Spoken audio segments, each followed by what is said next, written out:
شنو ممكن تسوي في قطر ضمن فعاليات كاس آسيا؟ درب لوسيل أو البوليفارد من أماكني المفضلة في كاس آسيا بقطر، لأنه يسوون كل يوم مسير الدول مرتين الساعة 7 بالليل و10 المساء، ضروري تزورونهم.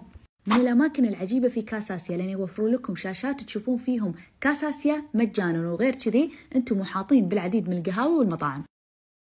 سوق واقف يعتبر سوق تراثي قديم وجميل، ومن أهم الأماكن اللي تزورون قطر، ولما تروحون طوال فترة كاس آسيا راح تحصلون الفعاليات، فعاليات شيقة وعروض استثنائية في كتارة، هالمكان العجيب اللي فيه مول وفي قهاوي وفي مطاعم وفي حدائق شي مساحات مفتوحة وعجيبة. ميناء الدوحة أحلى شيء إن هالمكان كان عبارة عن ميناء قديم تم تحديثه وتطويره، واليوم هو فيه العديد من المطاعم والفعاليات الحلوة في كاس آسيا. الأجواء خيالية في كاس آسيا. ومنو تتوقعون راح ياخذ لقب بطل كاس آسيا؟